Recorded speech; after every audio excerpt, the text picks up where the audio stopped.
And so the other day, somebody asked me to talk about student politics.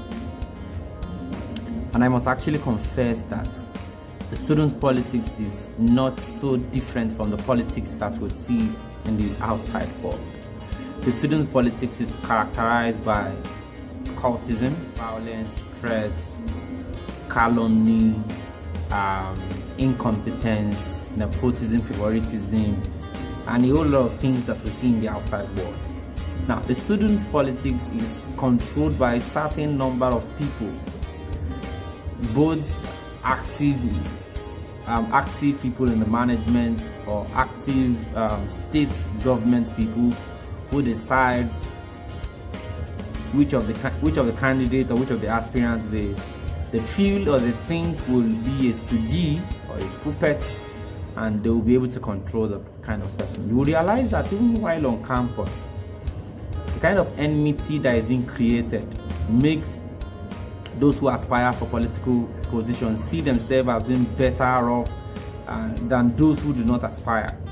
And a lot of times I have come to realize that the moment you declare your ambition, you need to be integrated into certain groups, certain foundations, certain organizations. You need to meet this person, meet that person, and there is this kind of camp that you need to belong, because if you do not belong to certain camps, you know already that you are at a disadvantage. And so most of the things that we see around in the outside politics are what we also see in the campus politics.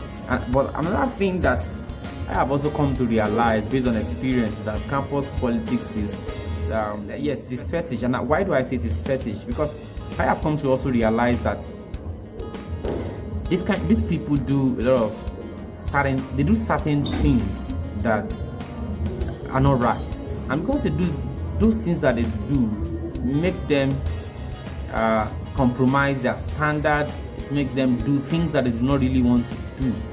And so if you truly want to have a sound knowledge of campus politics, you need to go and try to witness the day of elections. On the day of elections, you will see most of the things that is applicable in the outside politics. You see them happening right there on campuses, and you begin to ask yourself, what is going to be the difference? What is going to be the hope of a nation that prides on the youth as a future leader, even if there is any future?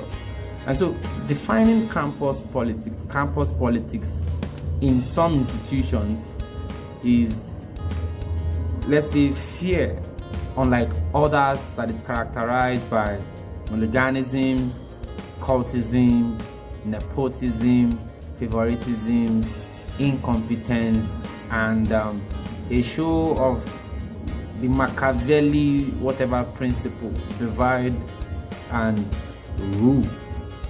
And so we must also realize that if we desire to make our nation work, if we desire to make everything work for us, we need people who are passionate. We need people who can do justice to an injustice system. System in politics is another big issue, because if the system does not change, we'll continue to have the same set of people. And that's why when people ask me about politics and the likes, why do I dedicate my time to politics? Why do I read about politics and the like? I tell them politics is one of the tools to bring sustainable change, one of the tools to emancipate a nation. And if we do not really get it right in politics, then we have ourselves to blame.